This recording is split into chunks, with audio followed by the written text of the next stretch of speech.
Magandang araw sa inyong lahat. Ngayon, ating tatalakayin ang buhay ng isang kilalang aktor, komedyante, at reggae artist sa Pilipinas, si Blake Jack.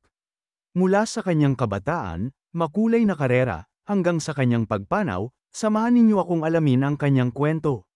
Si Blake Jack, ipinanganak bilang Joseph Amoto Formaran noong ika-25 ng Hulyo taong 1969 sa Olongapo City, Zambales, ay anak ng isang Amerikanong sundalo na may lahing Jamaican at isang Pilipina.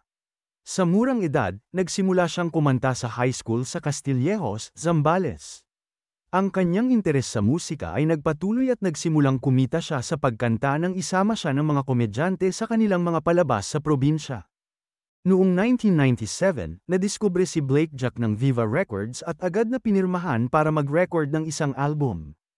Ang kanyang mga hit singles tulad ng Good Boy at Noon at Ngayon ay nagbigay daan upang siya ang maging kauna-unahang lokal na solo reggae act na nagtagumpay sa industriya ng aliwan sa Pilipinas. Kabilang sa kanyang mga tanyag na kanta ang Modelong Charang, Tugtog Tayo, at Magic Kapote. Ang kanyang unang album na Noon at Ngayon ay nakatanggap ng Platinum Record Award at nanalo siya ng Best Novelty Act at Best New Male Performer sa 1998 Awit Awards.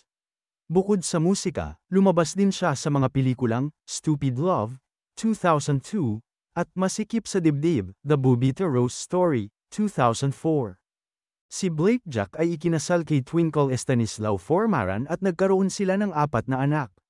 Sa kabila ng kanyang tagumpay, nakaranas din siya ng mga hamon sa personal na buhay. Noong 2014, itinampok ang kanyang kwento sa Tunay na Buhay ng GMA Network na nagbigay liwanag sa kanyang mga pagsubok at tagumpay bilang isang artista at mang-aawit. Pumanaw si Blake Jack noong ika-21 ng Nobyembre taong 2016 sa edad na 46. Natagpuan siyang walang buhay sa kanyang inuupahang kwarto sa Sampaloc, Manila. Ang sanhi ng kanyang kamatayan ay natukoy bilang asphyxia. Ang pamana ni Blake Jack sa industriya ng musika at komedya ay mananatiling buhay. Ang kanyang natatanging estilo ng reggae at novelty ay nagbigay saya at aliw sa maraming Pilipino. Ang kanyang mga awit at pagganap ay patuloy na nagbibigay inspirasyon sa mga bagong henerasyon ng mga artista at tagapakinig. At diyan nagtatapos ang ating pag-alala sa buhay ng isang dakilang artista, si Blake Jack. Salamat sa inyong pagsama. At huwag kalimutang mag-subscribe at pindutin ang notification bell para sa higit pang mga kwento ng inspirasyon at impormasyon. Hanggang sa muli, dito lang yan sa Pinoy Wisdom.